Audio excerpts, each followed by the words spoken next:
सुप्रभात बच्चों। आज हम आपकी हिंदी की पाठ्य पुस्तक ज्ञान सागर का पाठ 7 स्कूल की छुट्टियां पढ़ेंगे। स्कूल की छुट्टियां पाठ एक कहानी के रूप में है जिसके लेखक हैं R.K. नारायण। इस कहानी में सबसे पहले हम यह देखते हैं कि ये कहानी हमें सिखाती क्या है। इस कहानी से हम क्या सीखेंगे। इस कहानी से एक तो आप अपनी परीक्षाओं की तैयारी आरंभ से ही करना सीखेंगे। क्यों? क्योंकि जब हम आरंभ से ही शुरू से ही अपनी परीक्षाओं की तैयारी करते हैं तो जो परीक्षाओं का समय हमें बड़ा कठिन लगता है वो शायद उतना कठिन नहीं लगेगा। और माता पिता जब हमें परीक्षाओं के दिनों में या अक्सर हमें पढ़ाई के लिए डांटते हैं तो हम उनकी डांट को भी समझ सकेंगे कि उनका डांटना काफ़ी हद तक सही भी है और उनकी इस डांट में हमारे लिए शायद भलाई ही छिपी है। और परीक्षाओं के समाप्त होने और छुट्टियों की जब घोषणा होती है तो उसके बाद जो बच्चों के दिल में, बच्चों के मुंह पर जो खुशी के भाव आते हैं, मौज मस्ती के भाव आते हैं, हम उन भावों को भी समझ सकेंगे। आइए शुरू करते हैं। इस पाठ का जो प्रमुख पात्र है स्वामीनाथन जो पढ़ने में एवरेज है, ठीक ठाक है। तो कुछ दिनों से जब उसकी परीक्षाएं नज़दीक आने लग गई तो उसके पिताजी का मिजाज यानी स्वभाव, नेचर थोड़ा सा ख़राब रहता। वे हर बात पर स्वामीनाथन को डांटने लगे थे। क्यों डांटने लगे थे? क्योंकि स्वामीनाथन अपनी पढ़ाई की तरफ ध्यान नहीं दे रहा था और स्वामीनाथन की परीक्षाएं आने ही वाली थी। जब भी वह अपनी दादी से गपशप कर रहा होता या अपनी माँ के आगे पीछे भागता दिखाई देता तो स्वामीनाथन के पिता उसे ढूंढकर पढ़ने के लिए कहते। और स्वामीनाथन इस बात को लेकर कहता, पिताजी आप इतने परेशान क्यों हैं? और उसके पिताजी उसे यहाँ समझा रहे हैं, मैं परेशान इसलिए हूँ, शायद आपके माता पिता भी परेशान होते हैं कि मैं परेशान इसलिए हूँ कि तुम अगर अभी अच्छे से पढ़ाई शुरू नहीं करोगे तो परीक्षाओं में तुम्हारे अच्छे अंक नहीं आएंगे और अगर तुम फेल हो गए तो तुम्हें अपनी पिछली कक्षा के बच्चों के साथ बैठना पड़ेगा, जो कि अच्छी बात नहीं है। स्वामीनाथन इस बात को समझता है और अपनी परीक्षाओं की तैयारी में लग जाता है। अब आगे क्या है? आगे है कि स्वामीनाथन की परीक्षाएं शुरू हो जाती हैं और सारी परीक्षाओं के बाद अंतिम परीक्षा जो उसकी तमिल की परीक्षा थी, जो उसे बहुत अच्छी नहीं लगती थी। तो स्वामीनाथन के यहाँ जो दृश्य है वे परीक्षा का अंतिम दिन है। एक तरफ सूखे होंठ, सूखा गला, स्याही से रंगी उंगलियां और थकान, क्योंकि परीक्षाएं देते देते हम अक्सर थक जाते हैं। रोज़ पढ़ना, खेलना कूदना भी काफ़ी हद तक कम हो जाता है। तो यहाँ स्वामीनाथन का भी यही हाल था और दूसरे तरफ परीक्षाओं के समाप्त होने की खुशी थी और स्वामीनाथन इसी के साथ अपने परीक्षा भवन से, अपने एग्जामिनेशन हॉल से बाहर निकलता है। स्वामीनाथन को अचानक लगा जब वह बाहर आ गया कि उसे इतनी जल्दी बाहर नहीं आना चाहिए था, लेकिन वह हॉल में और कैसे रुक सकता था, क्योंकि उसका तमिल का जो पेपर था वो 5 बजे तक चलना था और उसने आखिरी सवाल 4:30 बजे तक कर लिया था। अब यहाँ वो अपने जो उसने पेपर में लिखा है उसके बारे में सोचता है कि 5 सवाल थे। पहला जो प्रश्न था और उसने अच्छे से संतोषजनक, मतलब सेटिस्फैक्ट्री आंसर, ठीक आंसर उसे लिख दिया था। दूसरा जो उत्तर उसने लिखा था उसके बारे में उसे संदेह था, डाउट था कि शायद उसमें कुछ गलत मैंने लिख दिया है। तीसरा प्रश्न जो उसने किया था वो उसे पता था कि बिल्कुल सही है और चौथे के बारे में उसे साफ पता था कि बिल्कुल गलत है और सही उत्तर उसे आता नहीं था। और छठा उत्तर सबसे अच्छा था।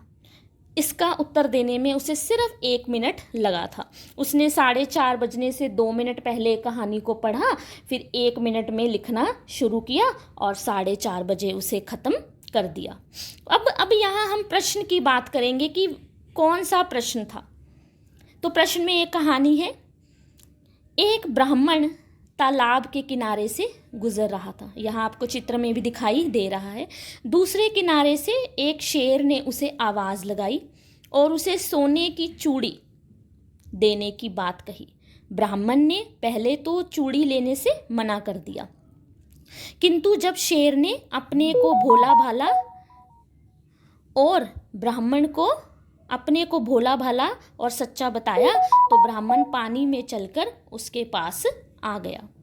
इससे पहले कि मैं चूड़ी लेने के लिए हाथ बढ़ाता वह शेर के पेट में पहुंच गया। मतलब शेर ने उस ब्राह्मण को खा लिया। तो इसका प्रश्न था कि इस कहानी से आपको क्या शिक्षा मिलती है। एंड मुझे लगता है कि कहानी सुनते सुनते ही आप लोगों ने भी इसकी शिक्षा के बारे में सोच लिया होगा और शायद आप में से सबने सही उत्तर ही सोचा था। और स्वामीनाथन को पहले तो लगा कि इस कहानी में कोई शिक्षा नहीं है, फिर उसने सोचा कि अगर पूछा गया है तो कोई शिक्षा ज़रूर होगी। तो उसने लिखा, जब शेर सोने की चूड़ी दे तो हमें नहीं लेनी चाहिए, या सोने की चूड़ी का प्यार आदमी की जान ले लेता है। अब उसने 2 उत्तर सोचे तो उसे दूसरे वाला ज़्यादा सही लगा। कौन सा? सोने की चूड़ी का प्यार आदमी की जान ले लेता है। उसने इसे लिखा और अपने परीक्षा भवन से बाहर आ गया।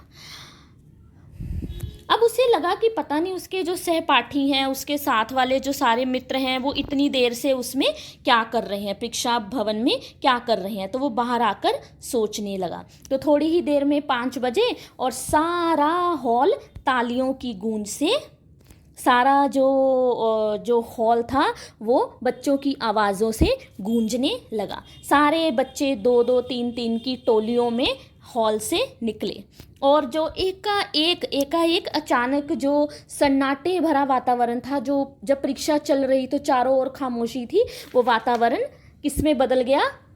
आवाज़ों में बदल गया, खुशी में बदल गया, क्योंकि बच्चों की आज परीक्षाएं खत्म हो गई थी।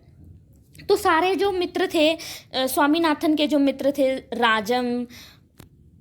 स्वामीनाथन के मित्र राजम और भी जो उसके मटर, शंकर, तो वो सब आपस में जो प्रश्न पत्र था उस पर चर्चा करने लगे। तो किसी ने कहा कि मैंने जो अंतिम उत्तर है, प्रश्न 6 है जो कहानी वाला था, उसे 1 पृष्ठ का, मतलब 1 पूरे पेज का उत्तर लिखा है। किसी ने कहा मैंने 4-5 पंक्तियों में उत्तर लिखा है।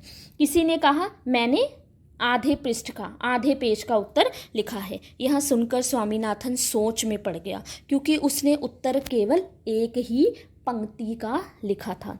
अब स्वामीनाथन जब सबकी बातें सुन रहा था तो स्वामीनाथन ने भी कहा, हाँ मैंने भी इतना ही लिखा है, लगभग आधा पेज। हालांकि स्वामीनाथन ये जानता था कि उसने ऐसा नहीं किया है, उसने सिर्फ 1 पंक्ति में उत्तर दिया है। उसके मित्र उसका उपहास ना करें, उसका मजाक ना उड़ाएं, इसलिए स्वामीनाथन ने ऐसा कह दिया। तो फिर सारे आपस में बातें करने लगे कि अब हम क्या करेंगे। एक ने कहा मैं तो नई नई कहानियाँ पढ़ूंगा, एक ने कहा मैं अपनी किताबें चूल्हे में डाल दूंगा, मतलब इनको अब देखूंगा नहीं।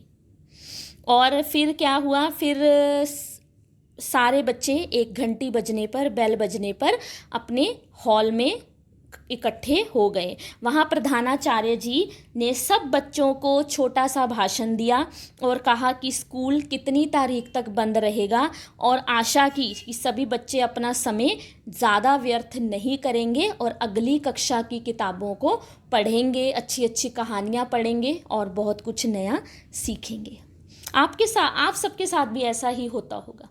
हम उम्मीद करते हैं जब छुट्टियां होती हैं कि सारा समय हम व्यर्थ ना करें। ठीक है, खेलना, सोना सब कुछ ज़रूरी है, लेकिन इन सब के साथ अच्छी बातें सीखना भी ज़रूरी है, नई नई कहानियाँ पढ़ना भी ज़रूरी है।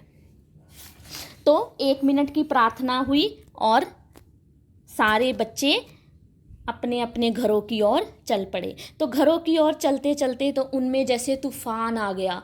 बच्चे गाते, हंसते, गाते, चिल्लाते हुए जाने लगे, क्योंकि उनकी परीक्षाएं आज समाप्त हो गई थी और छुट्टियां शुरू हो गई थी। तो किसी का कलम मतलब पेन छीना, किसी ने दवात छीनी और उन्हें तोड़ दिया। स्वामीनाथन इतना खुश हो गया, इतना एक्साइट हो गया, इतना ज़्यादा उत्तेजित हो गया कि उसने अपनी दवात जो इंक पोर्ट थी वो अपने सिर पर ही उलट ली। यहाँ आप देख सकते हैं कि किस प्रकार स्वामीनाथन ने अपने मुंह पर उसके सारे इंक जो स्याही है वो लग गई है, और बच्चे किस प्रकार हंसते खेलते नाचते गाते अपने घरों की ओर जा रहे हैं। तो स्वामीनाथन इस प्रकार जो उसके अन्य मित्र थे उन्होंने भी बहुत सारी दवातें तोड़ी और सारे हंसते खेलते अपने घरों की ओर जाने लगे। तो यहाँ चित्र में हम एक देख सकते हैं कि एक व्यक्ति है जिसके हाथ में डंडा है। तो कुछ बच्चे शरारती भी होते हैं, तो कुछ बच्चों ने योजना बनाई कि हम जो सिंगाराम है, इसका नाम सिंगाराम है, तो सिंगाराम की जो पगड़ी है उसे अगर कोई ले आए तो हम उसे स्याही से रंग देंगे और मज़ा करेंगे। और सिंगाराम को ये बात किसी ने बता दी, इसलिए वह गुस्से में खड़ा हुआ और उन बच्चों को भगाने लगा। तो बच्चे, ये पाठ बहुत अच्छी कहानी है। तो ये कहानी हमें सिखाती है कि किस प्रकार हमारा मन कितना खुश होता है जब हमें छुट्टियां होती हैं, किस प्रकार हम लगता है कि बस जीवन में यही दिन हमेशा रहे। लेकिन हमेशा यह भी याद रखना चाहिए कि हमेशा जीवन में अगर हमेशा यही सब चलता रहेगा तो हम जो हमारे जीवन का विकास का क्रम है कि हमें जीवन में आगे बढ़ना है, जीवन में कुछ सीखना है, वो शायद हम नहीं कर पाएंगे। तो इसलिए इस पाठ से यह सीख लेते हुए कि परीक्षाओं की तैयारी सदैव आरंभ से ही करें और अपनी छुट्टियों का समय भी क्वालिटी टाइम जिसे हम कहते हैं ना, अच्छे से प्रयोग में लाएं, कुछ नया सीखें, कुछ नई पुस्तकें पढ़ें, हाँ, एंजॉय भी करें, मज़ा भी करें।